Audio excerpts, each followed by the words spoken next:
I'm Erica from the blog thesimplehomeplace.com, and today I'm going to show you how to start seeds indoors.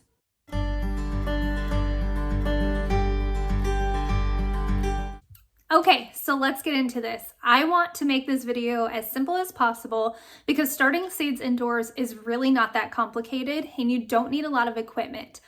We'll go over all of the equipment that you will need, but first we need to talk about how to calculate when to start your seeds indoors.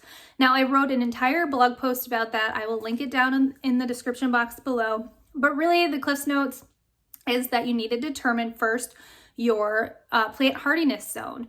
And if you're new to gardening, you might not know what that is, but basically it is based on your region and where you live.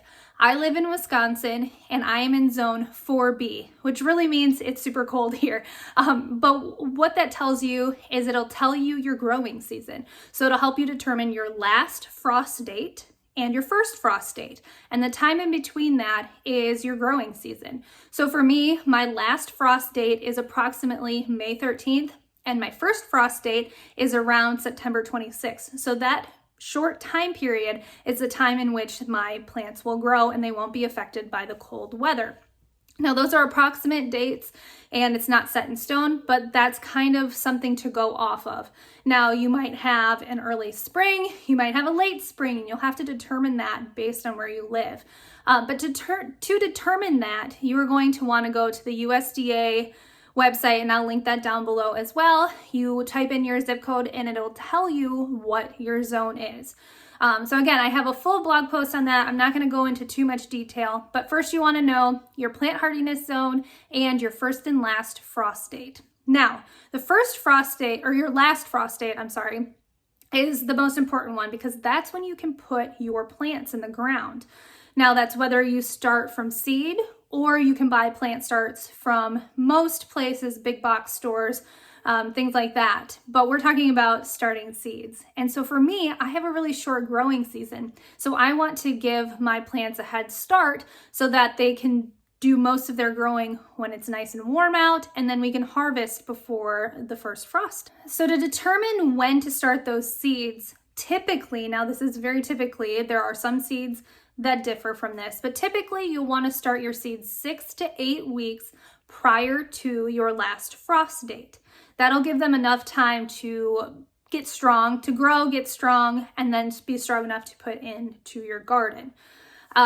So like I said, it's based on different seeds. There are some seeds like my rosemary seeds that I started. Those needed to be 10 to 12 weeks prior to your last frost date. Whereas cucumbers, don't quote me, but I think it's about 4 weeks prior to your last frost date. And so to find that information, all you have to do is look at the back of your seed packet and it'll tell you all of the information you need to know. So some seeds, a lot of seeds, you can start indoors prior to your last frost date, and some you'll direct sow. For instance, corn goes directly into the ground. And so that is something first you want to look at. Now, once you've gotten all of your seeds, you've ordered them. Again, I have a seed haul. I can link that above so you can see where I get my seeds.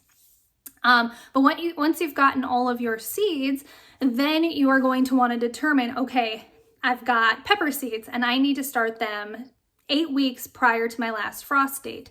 Then you can mark that on the calendar. And so what I did is I organized them in groups, and I will show you that in just a second. I will get my seeds, but I organized them in groups of when they needed to be started. And then I would take each group and say, okay, I need to start them on this day, and I put that into my calendar. So let me get my seeds and I'll show you what I'm talking about. Okay, so this is just what I find most helpful to me, especially when you're growing a lot of seeds. Now, if you are a beginner grower, I suggest that you maybe start small. I started fairly small last year. This is my second year. So I'm not an expert, but this is very simple once you figure out exactly all the ins and outs of it.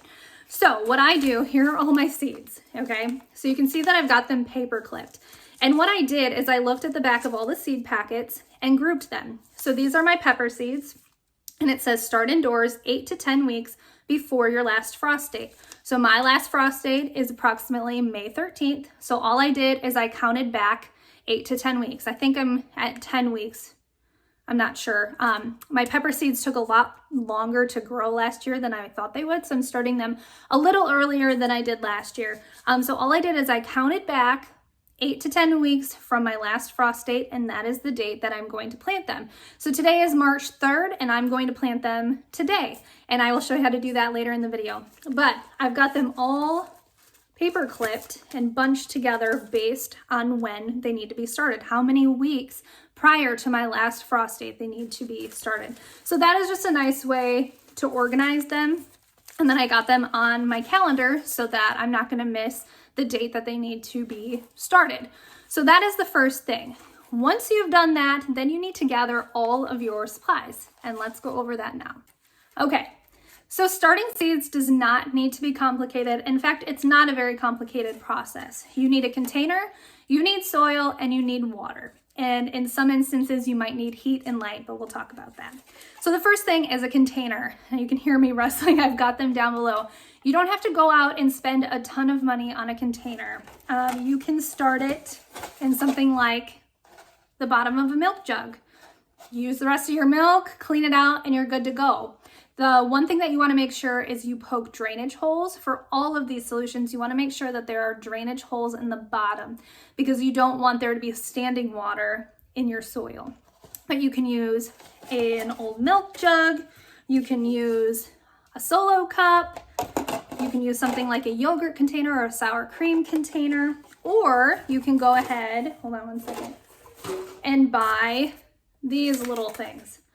I don't even know what they're called, but seed starting tray. Now this was part of a bigger tray, and what I like to do is I like to cut them out. So I've got 6. And the reason that I do that is because I'm starting seeds all at different times.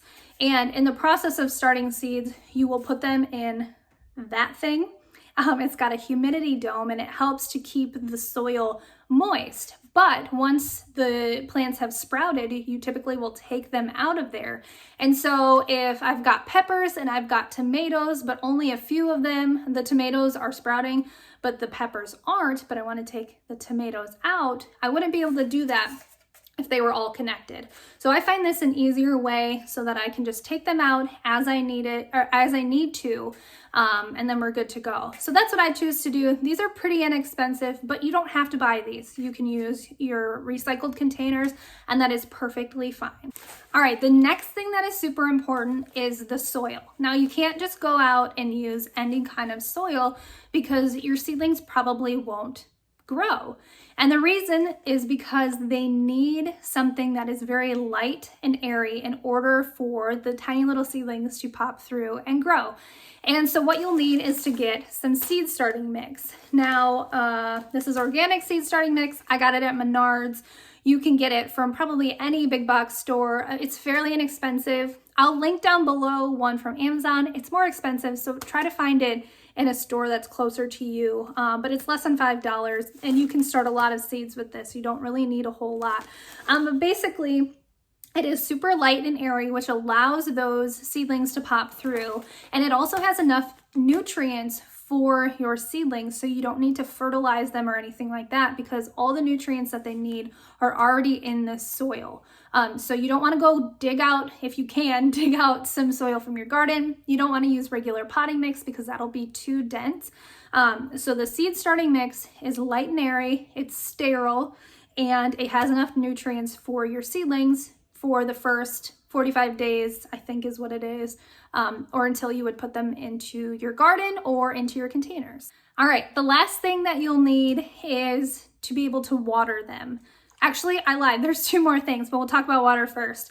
And so what I like is a spray bottle. Now this is a fancy one. I actually got this when I got my gravity water filter, so it was free, but you don't need to use anything special. This is a continuous spray, which I really like, but you can use any kind of spray bottle. It really doesn't matter. But the reason that I use this is because it helps to control the amount of water that you're giving your seedlings. And if you were to just dump water or even use a watering can, you might be giving them too much, and too much water is going to stunt their growth or they won't grow at all. So find yourself a nice spray bottle, doesn't matter what kind, that you can put your water in so that you can spray them and give them just the right amount of water. A couple optional things that you definitely don't need but might be helpful is a grow mat. Now, a grow mat is basically a heating pad, and it'll keep your soil temperature warm to help germinate some of the seeds that are more tropical. So for instance, pepper seeds, the reason I had an issue last year was because my soil temperature was too cool for my pepper seeds, and they really like hot, warm air. And so having a grow mat can help keep that soil temperature warm so that they can germinate faster. It'll help most seeds germinate faster as well. Now, you definitely don't have to. What I have is a heating pad. Now, it's probably not as good as a growing mat because the temperature might not be as consistent as it would be with a growing mat, but I did not plan ahead and I didn't do that. But so far, my heating pad is working just as good as I would hope it would be. And I already had it, so that's nice. The other thing you can do is you can put your seeds like on top of your refrigerator or somewhere warm, maybe close to your wood stove or somewhere where it would be warm. You can even put them in front of a south-facing window, something like that, just to keep them warm because they will have a hard time growing if it is cold. Now, there are certain seeds, like I mentioned, pepper seeds, that need warmth to grow. Some seeds also need light to grow. Now, I have a grow light back there. Again, you don't need it. I grew plenty of stuff last year without that. All you need to do is put them in a south-facing window. Now, you won't know that unless you do a little bit of research. It might not say on the back of your seed packet whether or not those seeds need light and warmth to grow. A lot of them do say if they need warmth, but the light part might not be as evident. So what I would suggest you doing is just Googling the seeds that you're growing. Do some research. For instance, rosemary is something that I had never grown before. And so I did a little bit of research and found that they need light and warmth to grow. And so I've got my grow light, I've got warmth underneath, and they're already starting to germinate, which is super exciting.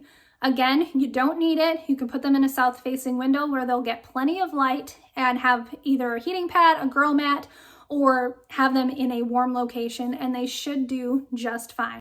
Okay, so the next thing that we are going to do is I'm going to show you how to start your seeds. It is super easy. The process is really quick.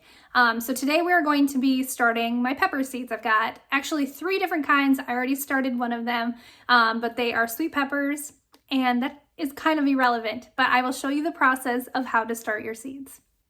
Okay, the first thing I'm going to do is for these, I am going to use these seed starting trays, but as you can see, they're all connected and I've been cutting them off as I've been going. But I'm just gonna cut them off so I have 6 cells to use for my pepper seeds.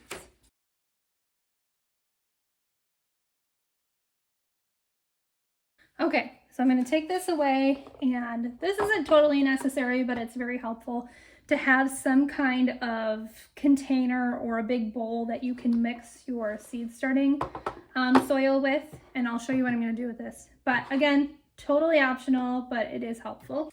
First thing I'm going to do is take my seed starting soil. I'm not going to do too much, but I'm going to do 12 total cells, so that should be plenty. And then I'm going to wet it. And this is just so that the soil is nice and hydrated so that you don't have to water it too much. It just helps the seedlings, again, get enough water, and you don't have to end up over-watering the soil.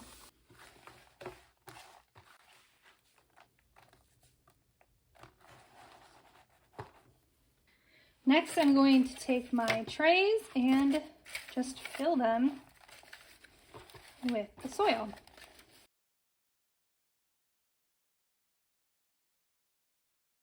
All right, the next thing, which I forgot to mention earlier, is you want some way to mark your seeds.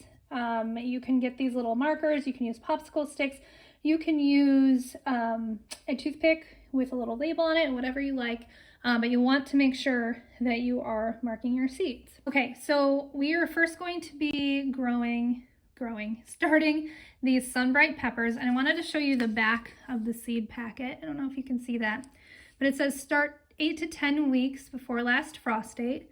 It tells you how many days it takes for them to germinate, and then germination temperature 75 to 85 degrees. And so that's why I'm using the heating pad to hopefully boost the soil temperature so that they are able to germinate.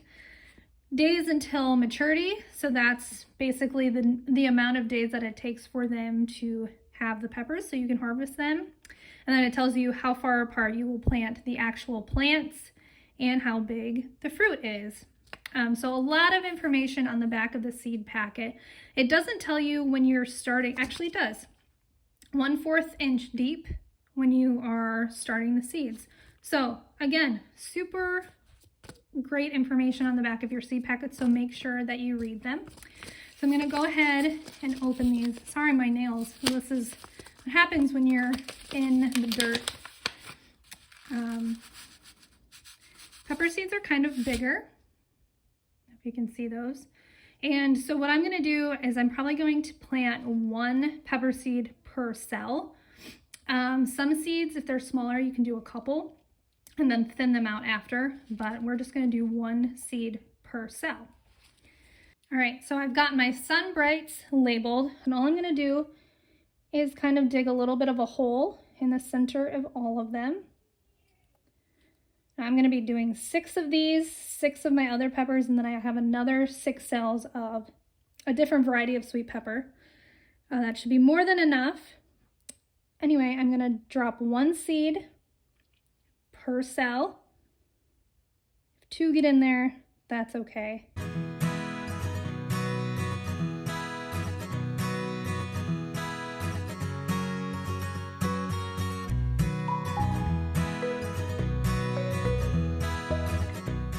All right, and then I am just going to water them in. You don't need a ton of water. Just want the soil to be damp. Okay, now we are going to get them under the humidity dome. Okay, so this is my grow station setup for right now. I've got my lemon tree over here, and then I've got some of the seeds I've already started. So I'll take this off. I've got oregano and rosemary, and the reason I haven't taken these out of the humidity dome is, I don't know why, but I started the rosemary and oregano in the same thing, so I broke my own rule. But you can see that they're starting to, the oregano was pretty quick, and the rosemary is coming along. It's pretty leggy. I don't know what that means. Again, never grown that. But actually I might take those out today, since 2 out of the 3 rosemary sprouted and the oregano is going strong. So I'll take those out. And then I've also got, these are bell peppers that I started yesterday. And then I actually started more rosemary and oregano because I didn't think that I had enough of that.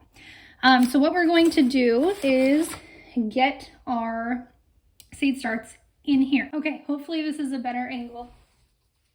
But all I'm gonna do is place these in this tray. And then you put the humidity dome on. Now I do have my heating pad, like I said, so I'm gonna make sure that those are directly on there. And then this tray is meant for a couple of things, obviously to hold all of these trays, but also because you can water actually directly into this tray and allow the soil to soak that up. I don't do that because it kind of is a longer process because you have to let them be in there for 15 to 20 minutes and then empty the tray, and that's just too much work for me. I just don't have enough time to do that. So I directly water over top, and I water the seeds about once a day. That's pretty much all they need, unless I notice that they are dry. So I just try to make sure that they're constantly wet. But that's it. So we are going to put our humidity dome back on there. And what I'm going to do is turn on my grow light. And that's it. Okay, so that is how you start seeds. Again, it's a super simple process, doesn't take a lot of effort, doesn't take a lot of equipment. And now you get to nurture your little seedlings and hopefully they will sprout for you.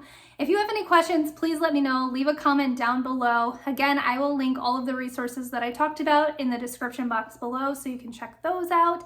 And I would love to hear how things go if you decide to start seeds on your own. Again, if you have any questions, let me know. I will probably go over how you can take care of seedlings and maybe show a little bit more of the process and the progress of my garden. I plan on doing that a lot this year, so look forward to those videos. But in the meantime, I hope that you're doing well. I hope that you're able to start your garden, and we'll talk soon. I hope you have a wonderful day.